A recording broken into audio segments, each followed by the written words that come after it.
Mathematics Level 4, Topic 1, Module 2. Welcome back to Topic 1, Complex Numbers. Module 2, Session 1. Module 2, Session 1 will cover the following content: Learning Outcome 1.2.1, Complex Equations, and Learning Outcome 1.2.2, Complex Roots. Learning Outcome 1.2.1, Complex Equations. Let's now move on to complex equations. Complex equations is a new section in Level 4. Think carefully about complex numbers. When are two complex numbers equal? They are equal when they are both represented by the same point on an Argand diagram. This means that both their real parts and their imaginary parts are equal. Let's take a closer look at what this means.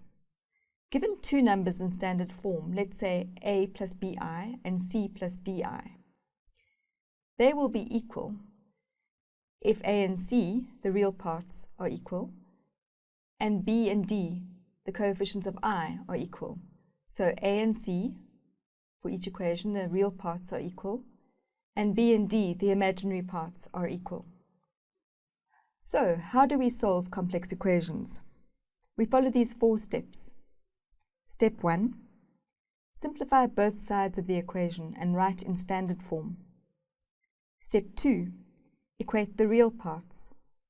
Step 3. Equate the imaginary parts. Step 4. Solve for the unknown variables.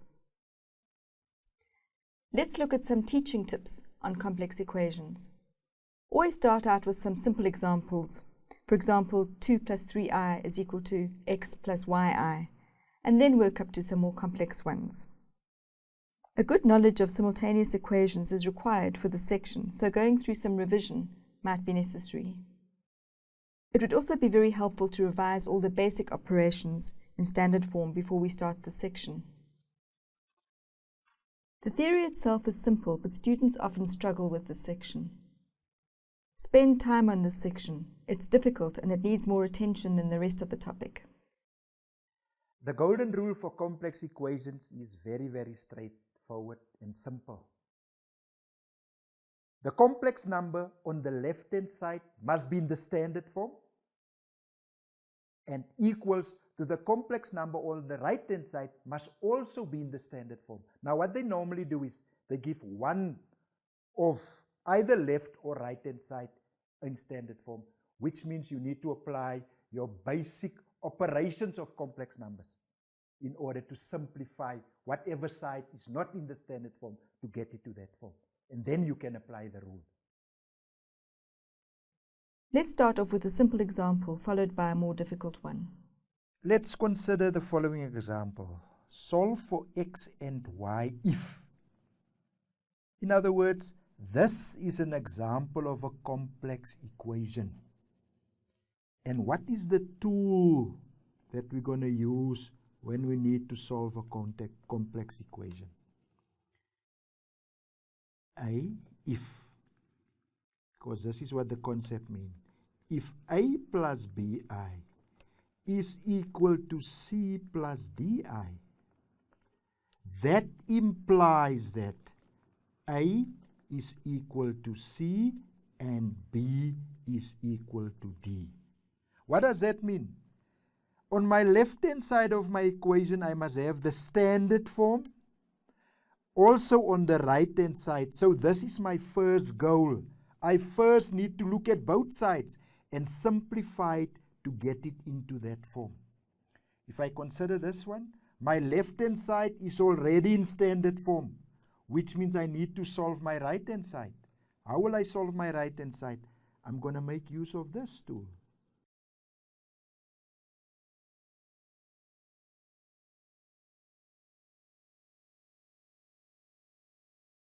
In order to get it into standard form, which means I'm going to apply minus 24 over 8i minus 32 over 8. But I mean, we're not gerook here, and we won't want to get gerook. It's first real, then imaginary. So let's rearrange it as such. That gives you minus 32 over 8. That gives me minus 4. And then followed by minus 24 over 8 minus 3i. Real imaginary equals to real imaginary. Now I can draw my conclusion. Real left-hand side, which is x, is equal to minus 4. And imaginary left-hand side is equal to minus 3. And those are the values of x and y.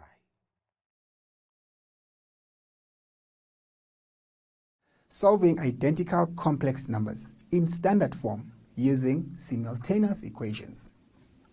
Let us solve the following equations.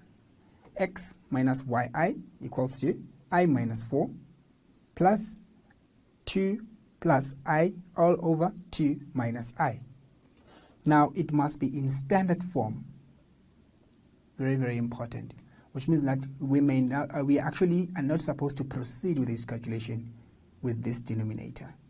Let us then eliminate this denominator by multiplying throughout by 2 minus I.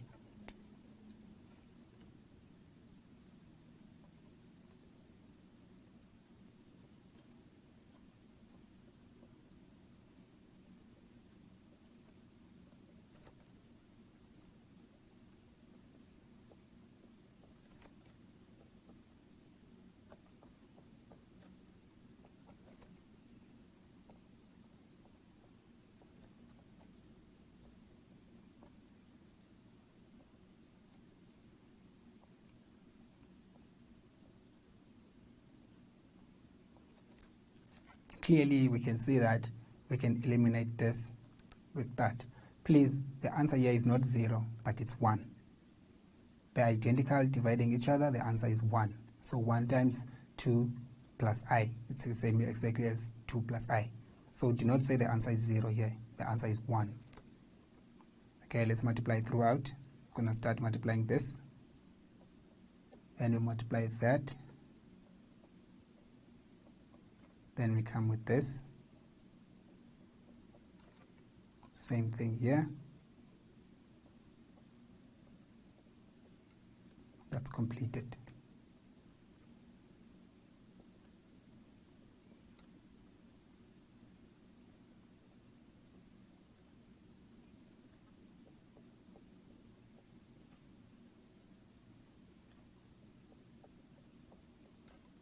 And then we write this one. Done. Now at this point it is very important to note I to the power 2 is equal to negative 1. We're working with complex numbers here, ladies and gentlemen. So it's very important to note this, which means that now we'll replace I squared with negative 1.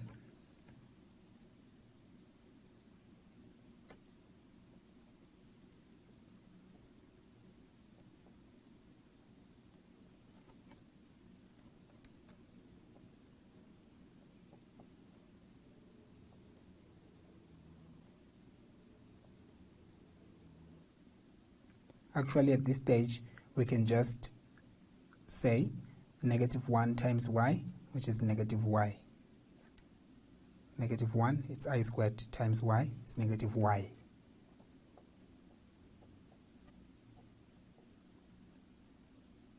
Again, positive times negative is negative 1.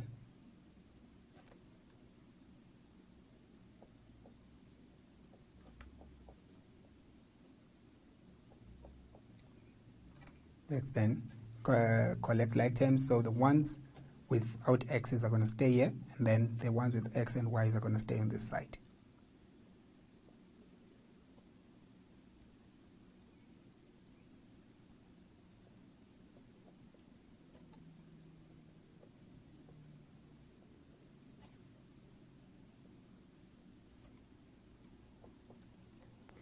So we can see that 2 plus 4 give us 6, plus I give us 7.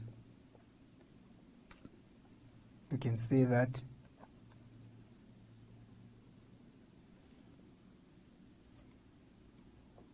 we've got a negative 8.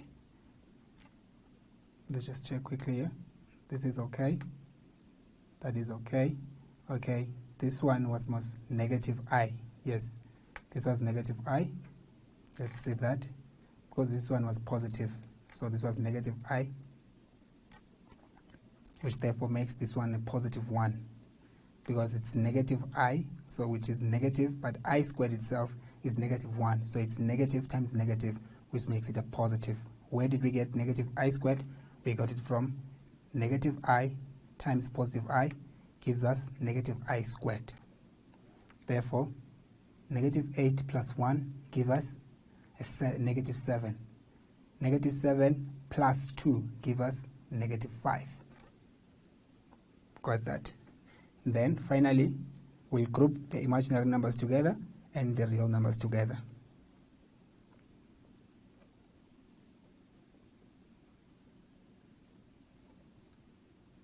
Minus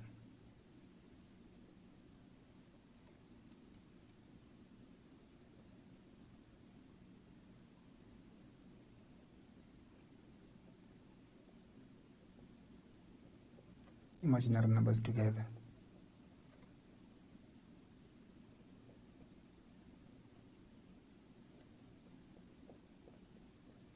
That's sorted. Then what else do we need now? We therefore have to know that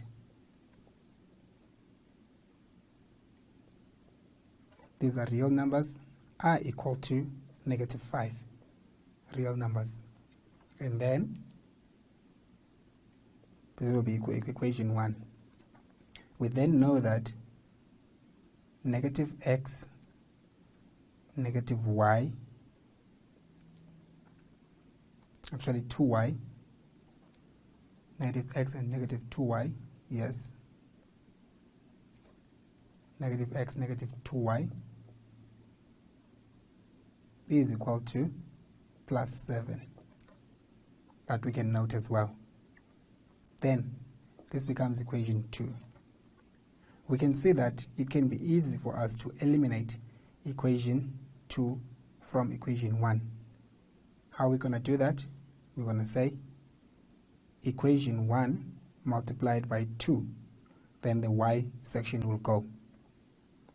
So 2 times 2 gives you 4x. Negative y times 2 gives you negative 2y. Equal sign. 2 times negative 5, negative 10. This becomes equation 3. What do we mean now? We mean now we can simply say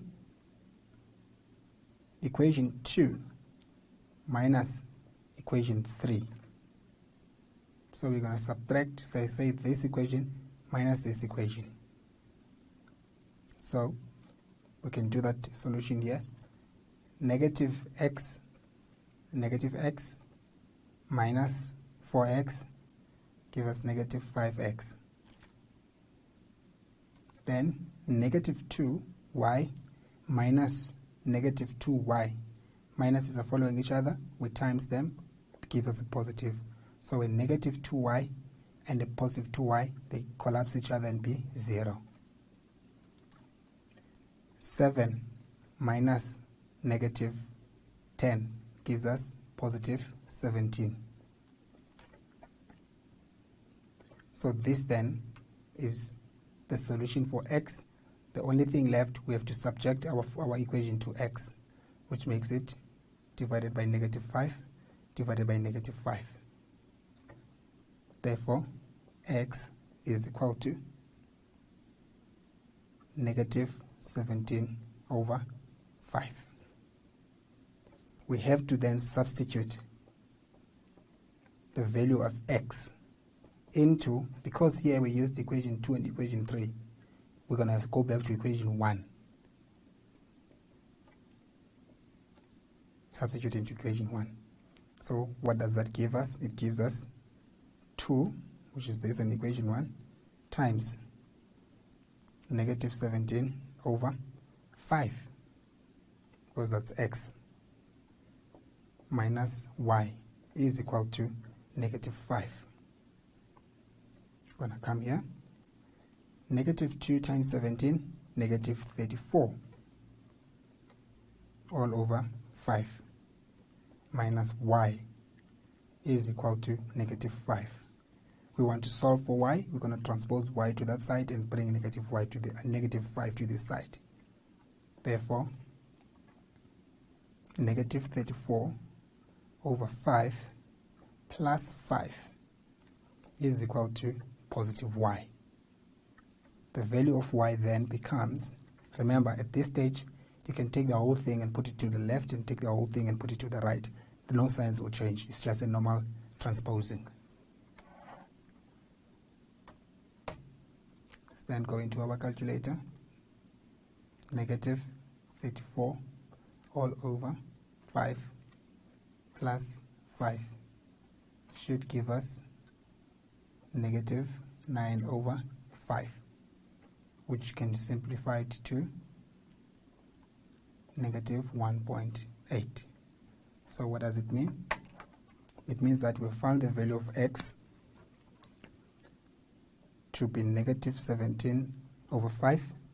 We found the value of y to be negative 1.8, also known as negative 9 over 5. Try the following equation on your own or with the person sitting next to you. Solve for x and y if you're given the equation 3 minus 2i times minus 6 plus I is equal to x plus yi times minus 2 plus 3i. Once you have completed the activity, please offer your feedback to the rest of the group about the general approach you took to solve the problem.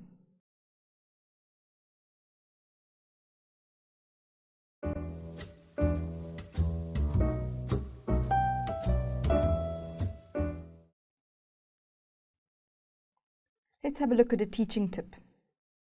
The problem you have just worked on can be solved in two ways. The first option is to multiply out, simplify each side to standard form, then equate the real parts and equate the imaginary parts, and then solve the simultaneous equations to find x and y. For option 2, you can isolate x and yi on one side, simplify the other side to standard form, and then equate the real parts and equate the imaginary parts. Which of the two options did you choose?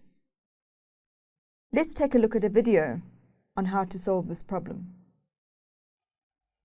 Let us look at the following example. Solve for x and y if 3 minus 2i times minus 6 plus I is equal to x plus yi times minus 2 plus 3i.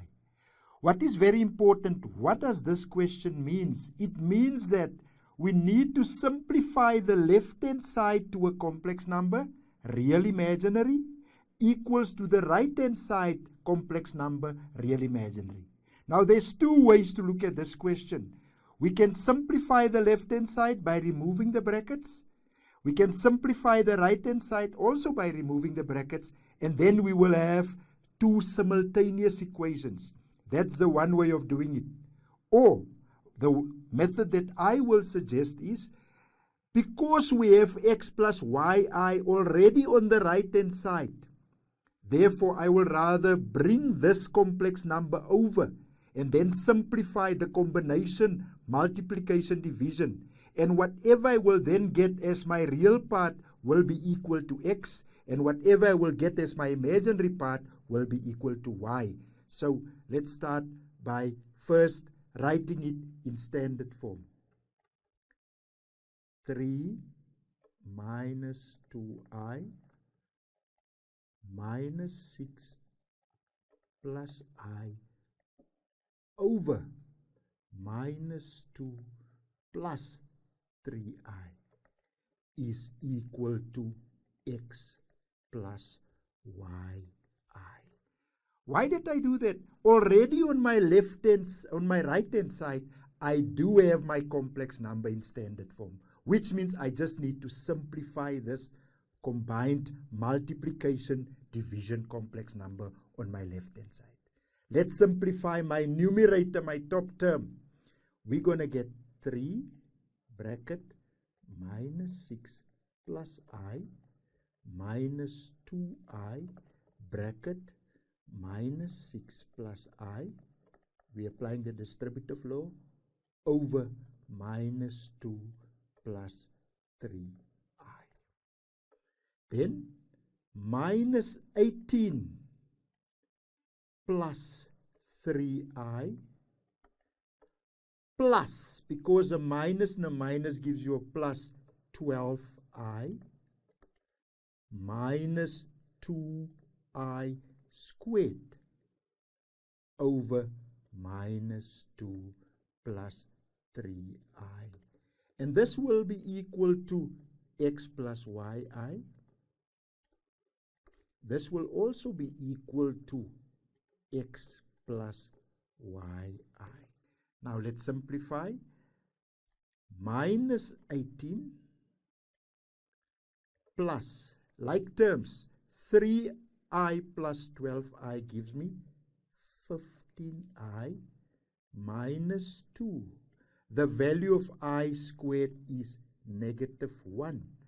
It's very important to do that step because you will see there's going to be a change in the signs. Over my denominator is equal to x plus yi. And now I'm going to multiply that out. Minus 18 plus 15i. A minus and a minus gives you a plus 2 over minus 2 plus 3i is equal to x plus yi. And then finally, minus 18 and a plus 2 gives me minus 16 plus 15i over minus 2 plus 3i is equal to the x plus yi. So now I have simplified my numerator. What do I have here? I do have now the quotient of one complex number divided by another complex number. And whenever we deal with quotient, it's very important to note that we will multiply with the conjugate of the denominator. Minus 2 plus 3i. When you multiply with a conjugate, you change the I sign. Obviously, that's going to become minus 2, remains unchanged. The plus 3i will now become minus 3i over minus 2 minus 3i. And that is still equal to x plus yi. Now we simplify our top as well as our bottom. You will see there you're going to have minus. A minus and a minus gives you a plus. I can multiply it out straight away. Plus 32.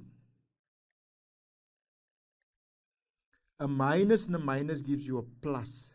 16 times 3 gives you 48. A plus and a minus gives me a minus. 30.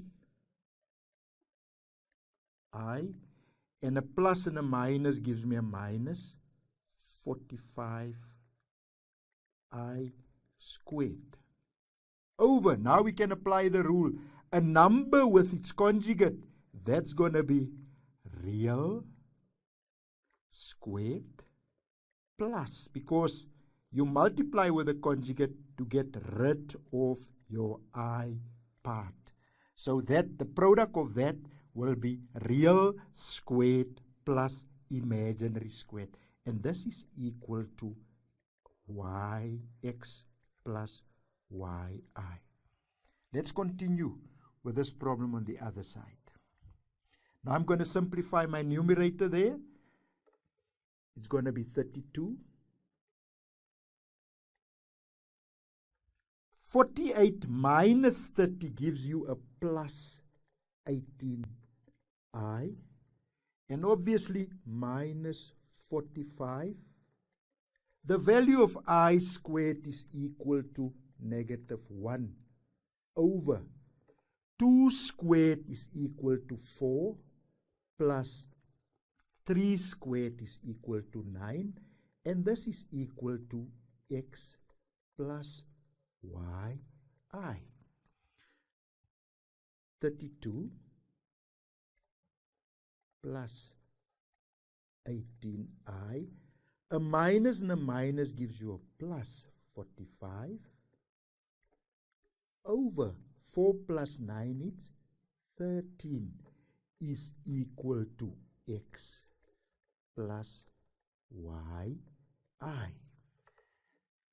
Now, 32 plus 45, 2 plus 5, that is equal to 7. 3 plus 4, that's equal to 7. We have 77 plus 18i over 13 is equal to x plus yi.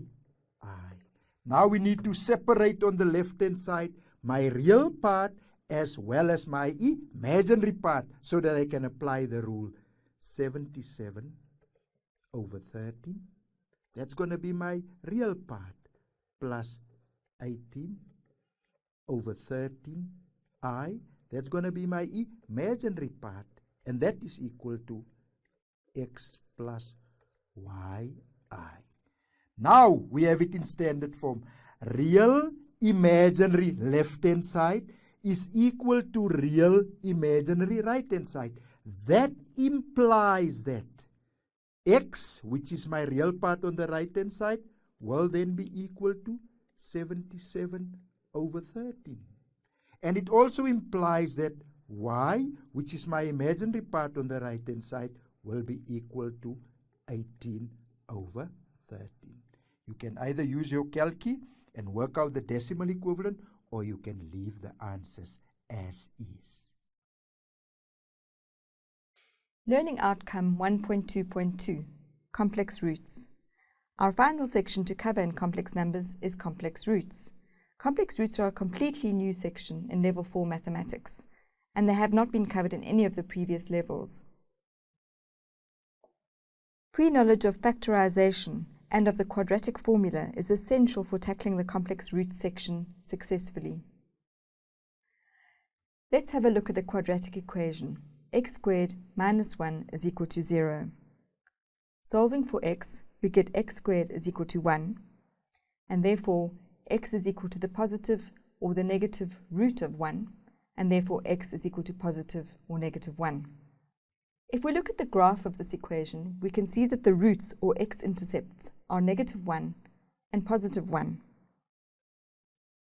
Let's look at another equation. This time, x squared plus 1 is equal to 0. Solving for x, we get x squared is equal to negative 1. Therefore, x is equal to the positive or the negative square root of negative 1. We know that this equation cannot be solved using the real number system because there is no real number x that can be squared to give you negative 1. Let's have a look at what the graph looks like for this function. We can see on the graph that this function has no x-intercepts and there are no real roots. Looking at this example again, remember our imaginary number I? We know that I squared is equal to negative 1, so we can substitute I for the square root of negative 1, so that x is now equal to positive or negative I. In standard form, x is equal to 0 plus I, or x is equal to 0 minus I. Complex roots always appear in conjugate pairs, like this one. So, how do we find the roots of more complicated equations? Step 1. First, we have to solve the equations using either factorization or the quadratic formula. Step 2. Simplify the roots into complex numbers, using I is equal to the square root of negative 1 where necessary. Teaching tip, factorization. Let's look at the first method for finding complex roots, factorization. Remember from previous levels that we can factorize using one of these techniques. Taking out a common factor. Here, x is the common factor. Using the difference of two squares. Factorizing trinomials. Grouping. Here we take out 3a plus 4b. Try this example on your own. Solve for x if x to the power of 4 is equal to 81.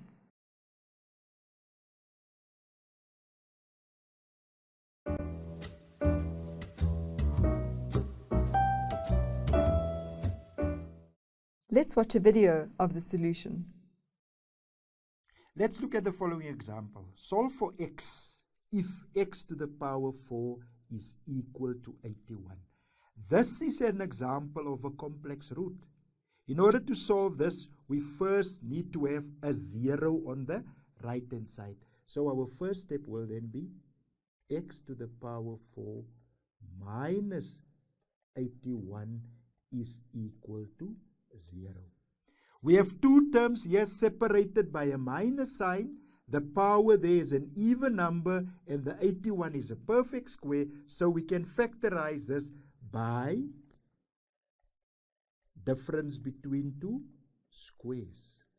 Square root of x4 is equal to x squared minus the square root of 81, that is equal to 9, and then square root of x4 is x squared plus, obviously, 9. Then if you look at your first factor there, x even number, 9 perfect square, so we can even factorize further that part. Square root of x squared is x minus 3, square root x plus 3 over x squared plus 9, and that all equals to 0. Now, we have 3 factors here equals to 0, so we're going to apply the 0 product rule. In other words, x minus 3 is equal to 0, or x plus 3 is equal to 0, or x squared plus 9 is equal to 0. From here, x is equal to, the negative becomes a positive 3. Here, x is equal to, the positive becomes a negative 3. But here, x squared is equal to minus 9, because the positive 9 becomes a negative 9. Therefore, x is equal to, very important, plus minus the square root of negative 9. Now, when you have a negative cert, immediately that section there tells you that we're going to deal with complex numbers. This is exactly the same as plus minus the square root of 9i. Let me just go down the rule that we've used earlier on. The square root of negative a is equal to the square root of ai, which means this one here, now I can label all my different roots. x1, I will make it x1. It's only a real part, so it's 3 plus naught I. x2, also only a real part, that is equal to minus 3 plus naught I. But now, x3 here, that will be equal to, this is going to give you only an imaginary part. First, it will be naught plus 3i. And then x4, remember I'm splitting now the plus minus, that's going to be naught minus 3i. So my x values will be, my first complex root, 3 plus naught I, please, real as well as imaginary. My second complex root, minus 3 plus naught I, also real as well as imaginary. My third complex root, only imaginary, 0 plus 3i, no real part. And my fourth one, 0 minus 3i, no real part. And these are my 4 complex roots, and that's the 4 values for x. What do we do if a trinomial cannot be factorized? Remember that in level 3, students learn to solve quadratic equations that cannot be solved by factorization using the quadratic formula, which is x is equal to negative b plus or minus the square root of b squared minus 4ac, all divided by 2a. To use the quadratic equation to find complex roots, we follow these steps. Step 1. Make sure the equation is in the form ax squared plus bx plus c is equal to 0. Step 2. Identify the values of a, b, and c from the quadratic equation. Step 3. Substitute the values of a, b, and c into the quadratic formula. Step 4. Simplify the expression and substitute I is equal to the square root of negative 1. Let's have a look at a video example of how this is done. Solving quadratic equations using complex numbers. Solve for x using complex numbers given 4x squared plus 2x plus 15 is equal to 0. Here we need to use the quadratic equation, which goes as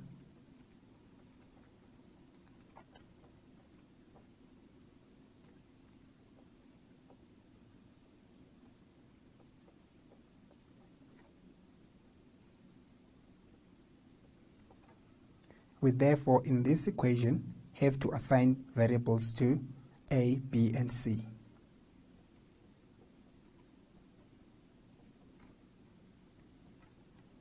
Going back to this equation, a is a coefficient of x squared. In this case it's 4. B is a coefficient of x. In this case it is 2. C is the constant of this equation. In this case is 15. We're therefore going to have to take this equation and substitute on this side. B is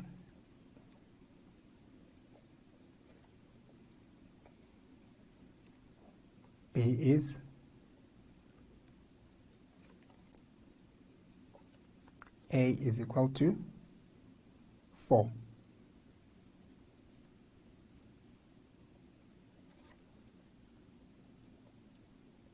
C is equal to 15.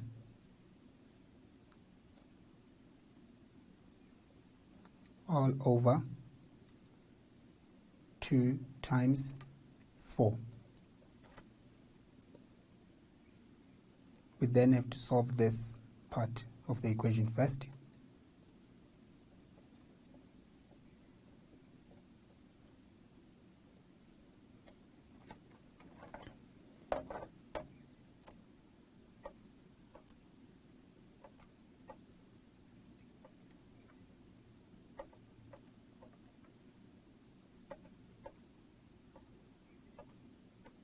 Negative 236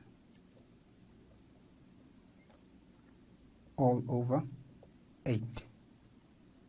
Now let us find the square root of negative 236.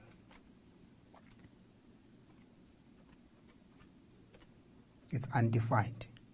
We therefore have to understand that we cannot proceed with this solution because we cannot find the square root of this negative number.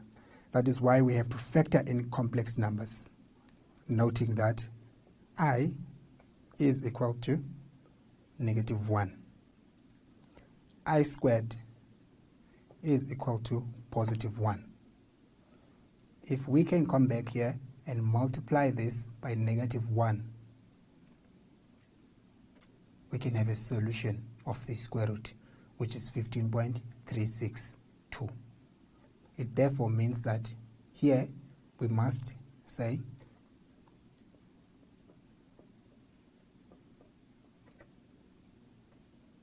the solution of this Let's maybe factor in first what we've done.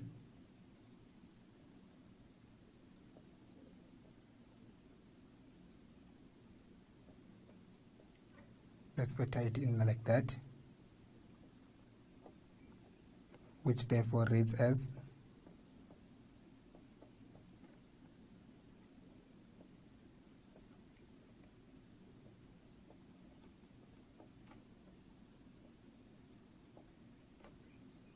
at this point we can see that x is equal to negative 2 divided by 8 gives you a quarter, which is negative 0.25. What does that mean? Let's prove it. Negative 2 divided by 8 gives you a quarter, plus minus 15.362 divided by 8 gives you 1.920.